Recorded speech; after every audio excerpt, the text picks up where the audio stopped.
एक दिन की बात है। चिंटू और बबली दोनों थक कर खेल कर घर वापस आए। पसीनों में लथपथ थे क्योंकि बहुत खेल कर आए थे। आते हुए दादाजी को रोटी बनाते हुए देखा और बोले, दादाजी हमको रोटी दे दीजिए ना, हमें बहुत भूख लगी है। हाँ बबली, चिंटू तुम बैठो, मैं तुम्हारे लिए रोटी लेके आता हूँ। थैंक यू दादाजी। अब दादाजी दोनों चिंटू और बबली के लिए 2 रोटी लेके आए, लेकिन दादाजी को इन 2 रोटियों को 2 लोगों में विभाजित करना था, 2 लोगों में बांटना था। तो उन्होंने क्या किया? उन्होंने किया 2 डिवाइडेड बाय 2, क्योंकि उनके पास 2 रोटियां थी और उनको 2 लोगों में उसे बांटना था। यानी कि हर एक के हिस्से में कितनी रोटी आई? 1। पूरी एक एक रोटी सबके हिस्से में आई। अब क्योंकि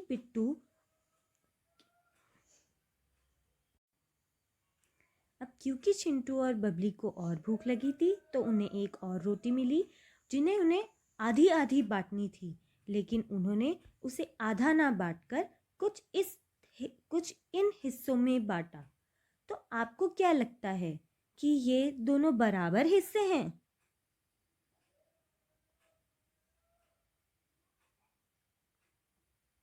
नहीं, ये दोनों बराबर हिस्से नहीं हैं। हिस्से यानी कि एक पूरी चीज के हिस्सों को, यानी कि पार्ट ऑफ अ होल को हम फ्रैक्शंस कहते हैं, जिसको हम हिंदी में अंश भी कहकर बुलाते हैं। इतने में दादाजी ने आकर एक नई रोटी के 2 हिस्से करके दिखाए। वो कैसे? क्योंकि उनके पास एक पूरी रोटी थी, एक पूरी रोटी उनको 2 लोगों में बांटनी थी, यानी कि 2 बच्चों में बांटनी थी। तो वो क्या हुआ? 1 डिवाइडेड बाय 2, यानी कि एक से थोड़ा छोटा, जिसको हम इस तरह से भी लिख सकते हैं, 1 डिवाइडेड बाय 2, यानी कि जिसमें ऊपर 1 है, नीचे 2 है, जिसको हम एक यूनिट फ्रैक्शन भी बोलते हैं। यूनिट फ्रैक्शन यानी कि जिसके ऊपर 1 लिखा हो और नीचे कोई भी नंबर लिखा हो। ये 2 हो सकता है, 3 हो सकता है, 4 हो सकता है, कितने भी हिस्सों में बांटा गया हो, लेकिन एक पूरी चीज को कुछ हिस्सों में बांटने, यानी कि 1 बाय बी यहाँ पर कोई भी नंबर हो सकता है, 2, 3, 4, 5, कुछ भी। इसको हम यूनिट फ्रैक्शन का नाम देते हैं, यानी कि एक पूरी चीज के कुछ हिस्से कर देने को हम यूनिट फ्रैक्शन कहते हैं।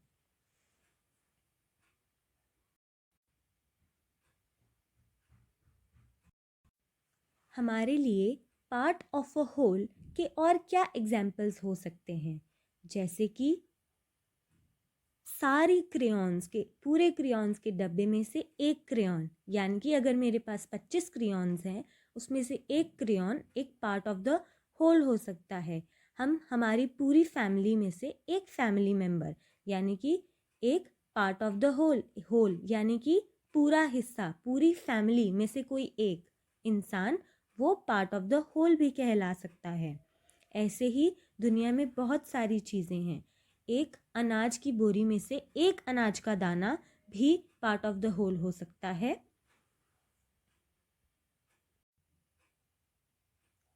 अब इतनी ही देर में बबली की दोस्त चिंकी भी आ गई थी।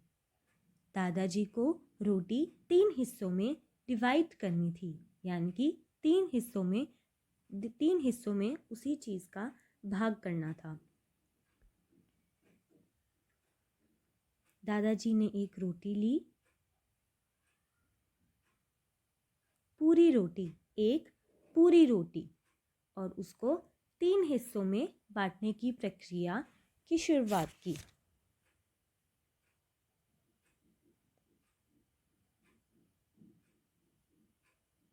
इस पूरी रोटी के 3 हिस्से कैसे हो सकते हैं? ऐसे। ये 3 इक्वल हिस्से हैं, यानी कि सारे बराबर हिस्से हैं। हमें ये बात कैसे पता लगेगी?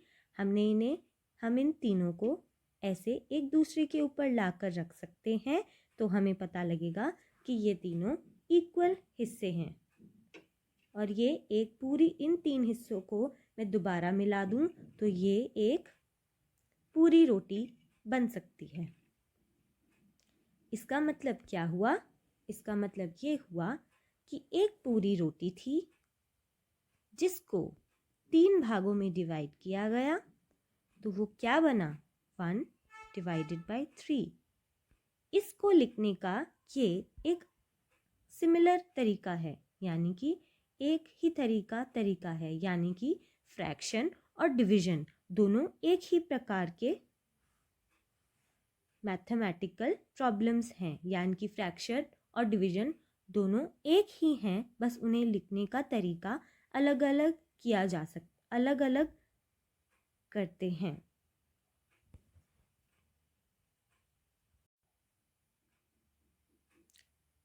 अब क्योंकि हम इसको 1 डिवाइडेड बाय 3 लिख सकते हैं इस प्रकार से, तो इनको हम क्या बोलते हैं? इस बार को हम डिवीजन बार बोलते हैं। इसको हम डिवीजन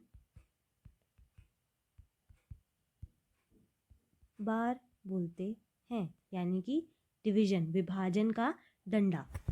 जो ऊपर लिखते हैं उसको हम न्यूमरेटर बोलते हैं,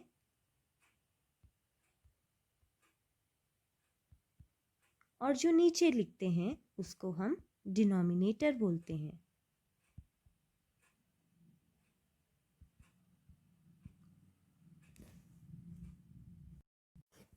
ये जो ऊपर लिखा गया एक है, ये होगा कि कौन सा हिस्सा, number of parts we have, और नीचे लिखा हुआ number of total parts we have.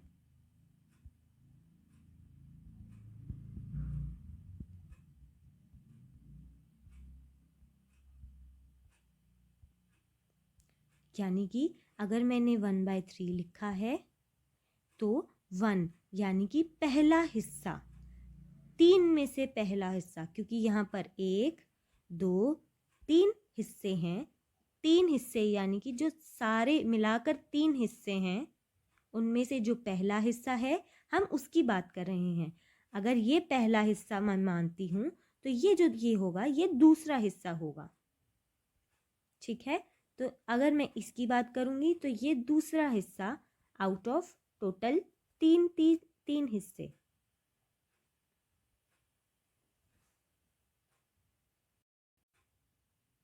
और अगर मैं इन तीनों हिस्सों की बात करूँगी, यानी कि 3/3, क्योंकि 3 हिस्सों की बात कर रही हूँ, 1 2 3, और टोटल कितने हिस्से हैं हमारे पास? 1 2 3, तो ये पूरा एक होल, यानी कि पूरी एक रोटी बन जाएगी।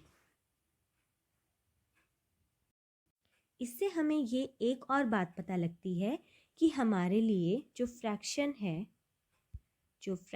है वो हमेशा 1 से कम होगा। एक यानी कि एक पूरी चीज़, अगर मैं 3 डिवाइडेड बाय 3 भी करूं तो वो भी एक पूरा बनता है। 1 से हमेशा कम जो चीज़ होगी, यानी कि जो 1 डिवाइडेड बाय 3, और ये पहली रोटी का हिस्सा हुआ, ये यहाँ पर ये 2 डिवाइडेड बाय 3, ये सब 1 से कम हैं। तो हम जब भी फ्रैक्शन की बात करेंगे तो वो एक पूरी चीज़ से कम होगा, यानी कि पूरी चीज़ का कुछ हिस्सा होगा।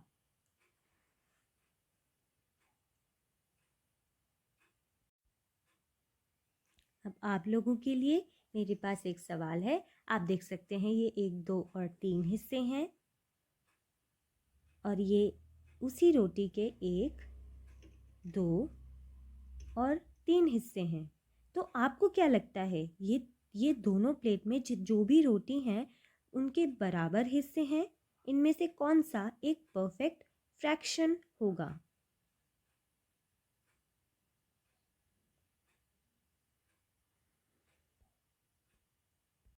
जी हाँ, आपने सही सोचा।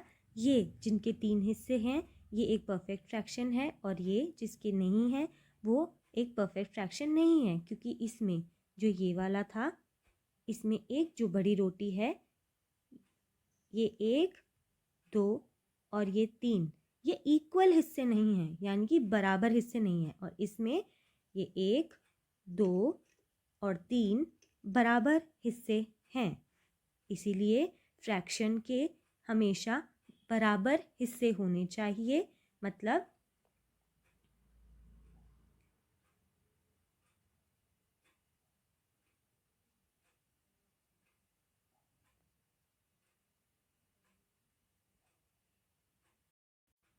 हम एक चीज़ को एक फ्रैक्शन तभी कंसिडर करेंगे जब उसके अंदर बराबर हिस्से होंगे।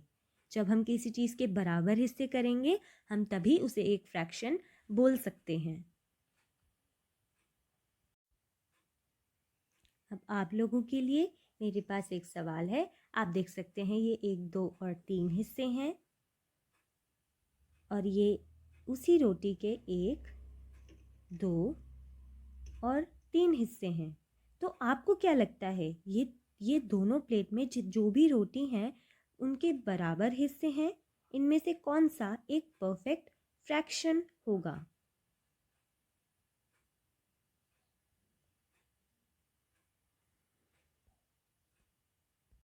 जी हाँ, आपने सही सोचा।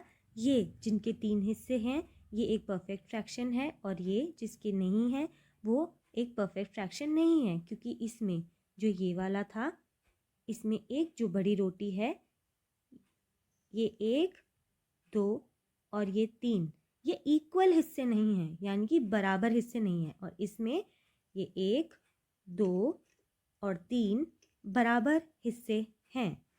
इसीलिए फ्रैक्शन के हमेशा बराबर हिस्से होने चाहिए। मतलब हम एक चीज़ को एक फ्रैक्शन तभी कंसिडर करेंगे जब उसके अंदर बराबर हिस्से होंगे। जब हम किसी चीज़ के बराबर हिस्से करेंगे, हम तभी उसे एक फ्रैक्शन बोल सकते हैं। सीखा पहला कि एक यूनिट फ्रैक्शन यानी कि 1/b भी यहाँ पर कोई भी नंबर हो सकता है। इस फॉर्म में जब भी हम किसी फ्रैक्शन को लिखते हैं तो वो एक यूनिट फ्रैक्शन कहलाता है। यानी कि ऊपर जब भी एक, फिर नीचे डिवीजन बार और नीचे कोई भी नंबर लिखा होता है, वो यूनिट फ्रैक्शन कहलाता है। यानी कि एक पूरे हिस्से का पहला पार्ट, उसको हम यूनिट फ्रैक्शन कहते हैं। दूसरा fraction is a part of whole, यानी कि एक पूरी चीज का एक हिस्सा, और वो हिस्सा हमेशा इक्वल पार्ट्स में डिवाइड होना चाहिए। यानी